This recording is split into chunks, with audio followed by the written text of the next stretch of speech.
What's good, YouTube, and welcome back to another video. CS2 has just released a massive update adding train back into the game and doing a ton of updates to Overpass and other maps. They've also added a new feature called damage prediction, which essentially registers the kills or actions that happen on your client side before they happen on the server side, which means that the kills will feel like you're on LAN or on, zero ping, and you kind of gamble that the server will catch up with your client side, because sometimes your client will do certain things that the server doesn't register, but we'll get into that later. So we're just going to take a first look at train, and the first thing you might notice is that obviously updated textures, brand new models, brand new everything. Even the layout of the B site is different. They got rid of this old train. They put a little room between where B, I think this was just upper B, or people called this heaven area before. They put a whole new thing here, so you can't really hold upper B from cloud, this used to be called, and there's not even a place for you to sit on cloud, which is kind of awkward because this is a place that operators used to play. They don't even have a barrel here anymore, so it's going to be really cool to see what the new setups are at B, because this is now blocked. You can even see lower B from back. I can't remember the name of this train. Was it oil train? Someone in the comments remind me what the name of this train used to be on the old train. But the B site looks completely different. If we come over to upper, again, updated textures. They extended this out a while. There was a box here on the old CSGO version that you can't really use anymore. I wonder, can you still get the Z boost off? I think you can. So this is a pick that pro players used to go for, is they'd boost a guy right here and they'd pick towards Z. But anyway, I'm not going to go too deep into the competitive aspect of this map. I just kind of want to check it out because this is my first kind of look at it. It's interesting to me that they opted to make this map very flat and kind of open. This reminds me of just like a big aim map, kind of like the old 1.6 version. I don't think was as cluttered as the CSGO version. But if we go up towards upper B now, they got rid of showers. This is now server room, it looks like. And they got rid of ladder room. So I was wondering, is this new ladder room? It is. So I don't know how I feel about this. I think what this will end up doing is we'll actually make the default on CT side maybe 3-2. So 3 towards A, 2 towards B. Because what it used to be is it used to be 4A, 1B.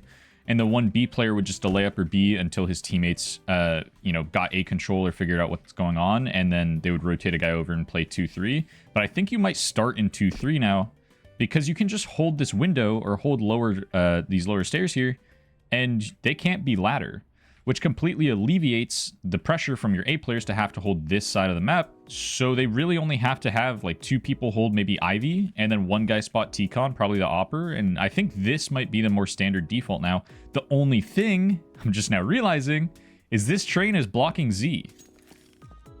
So this is going to be really interesting with the spawns, because essentially by default, the T's can be all the way out here. So what I'm thinking is going to happen on this map is it's going to be a very rush heavy, aim duel heavy map. Something also looking at the A site is they completely took away a bomb train. There used to be a bomb train here, bomb train middle of site, and then T-Con bomb over here. But they just have one big train blocking the whole area. So this is essentially by default given to the T's. And one thing that I'm just now noticing that I don't really like is, yes, they removed heaven. There's no ladder here anymore. This doesn't exist. They leave any Easter eggs? No. Come on. Come on. But this all feels kind of cluttered, right? This is maybe you can't, I don't think 2 players can fit through here. And then same thing goes for over here as well. So I feel like they maybe push this train a little further, and it would probably make sense because they did move it back. I remember this train used to be further to the left, but with A site being done now, let's go ahead and take a look at old bomb. So they got rid of the old bomb train, and they also put a doorway up so you can't see it from A site, because what used to happen, a very common op place that players would go is right here, and they would post on E-box, but this doesn't exist anymore. And is there only one entrance into Ivy / yeah, so there's this, but this again feels kind of cluttered.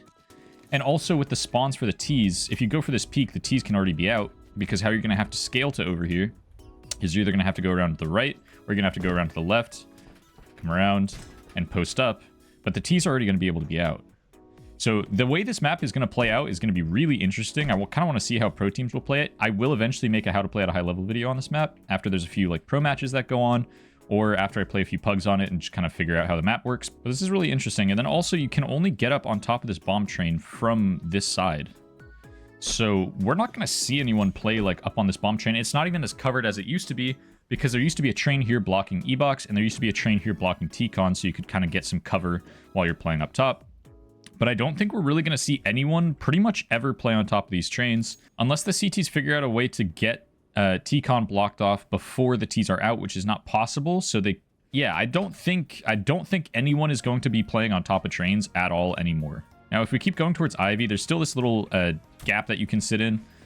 This is the same. There's still this. This is the same.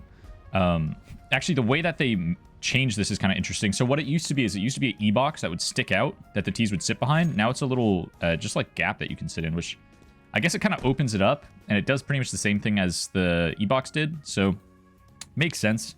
Less cluttery, more open. But moving forward, we still have this little cubby towards Ivy. We have another cubby towards Ivy. You can still get up on top of this box. A lot of players used to throw nades from up here. I will eventually make a nades video on this map as well. But now that we're in T-spawn, what does this look like? Pretty much the same as it did before. No big changes here. Going towards B, you still have this little... What was this called break room? Someone, again, in the comments, let me know. Was this called break room? But this... I feel like there should be a shorter call. We could just call this break. Moving into here, again, server room.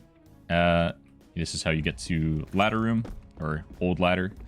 But yeah, I guess that's the map. Just a quick look at train. I mean, I think the way that the map is going to function, B site's probably going to be the same. It's probably just going to be the exact same, except for there being, obviously, this little room here, no cloud, and then a removed bomb chain right here. So it's just more open. It's more dually. It's more of an aim fight map now, whereas last time it was a very exec heavy map. But what I also think this might do is make it more of an op heavy map than it used to be. The only reason why I'm a little bit skeptical on that is because the Ts can be out here so quickly. So maybe opping around this area, you know, it's kind of close quarters. It's not as good as opping Z used to be. But as far as B goes, because the Ts can really only cross this line and the little bottom stairs, I think op might default towards B moving forward, or maybe start towards Ivy. I don't really see the opper starting here too much, just because the Ts can always be so close. Now that we've taken a look at train, let's go ahead and check out the update notes. Before we get into the updates, if you guys have any skins that you want to sell on the safest skin selling website on the market, go ahead and check out the sponsor of today's video, SkinPlace.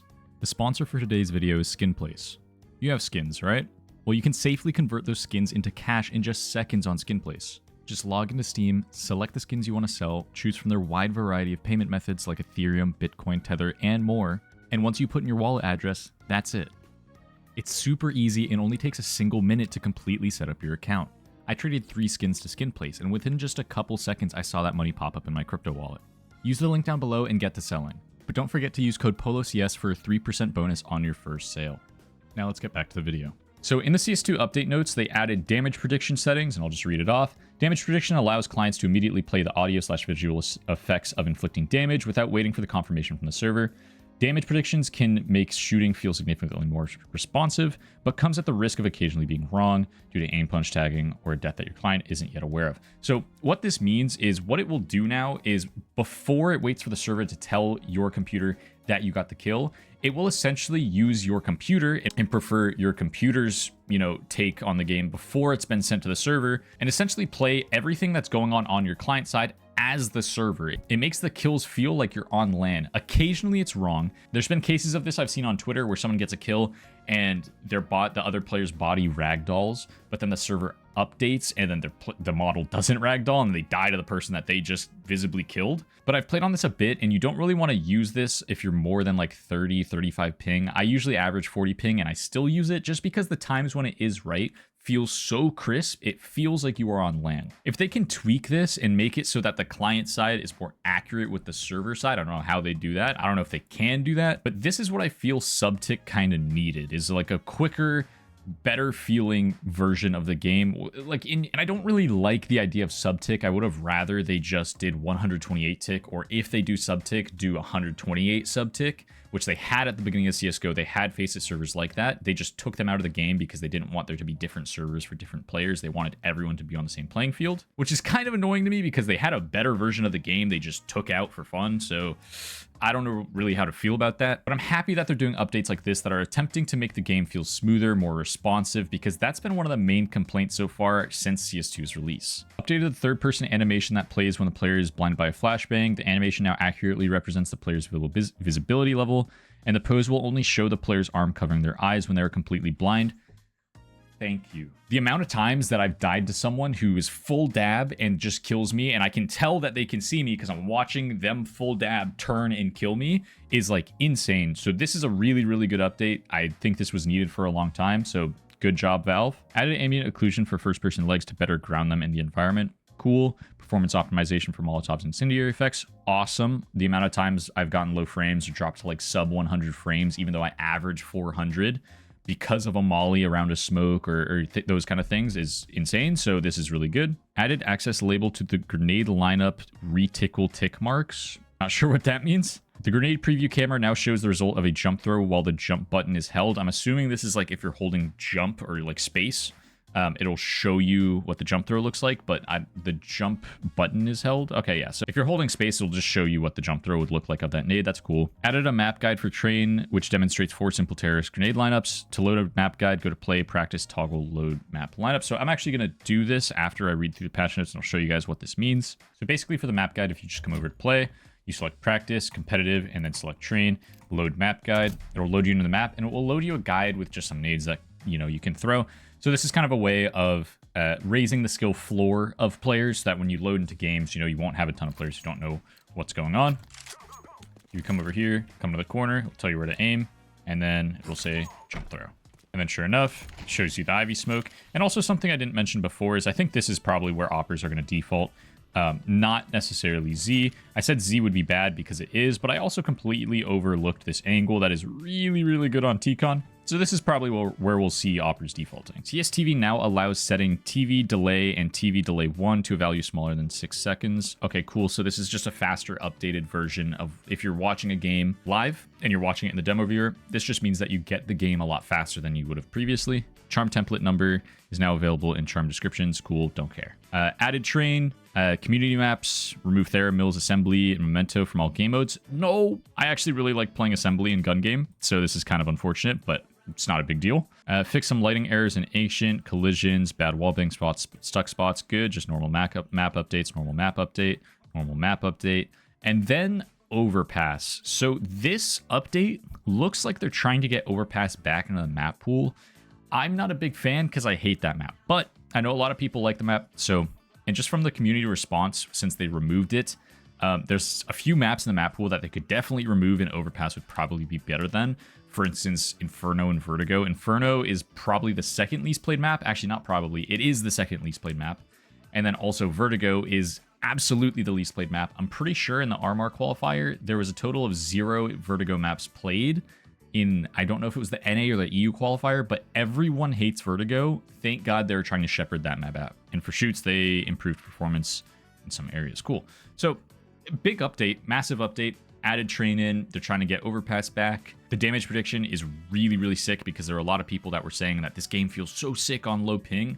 This is kind of their way of making that ceiling of low ping a bit higher, so that low ping can now be considered like sub 30, whereas before it was like if you were over like 20 ping, even then it was like the difference of 20 ping to 10 ping was like pretty big. So let me know in the comments what you guys think about this update. I think it was pretty cool. I think it was pretty good. They did a lot of positive stuff. But with that all being said, thank you guys for watching, and I'll see you guys in the next one.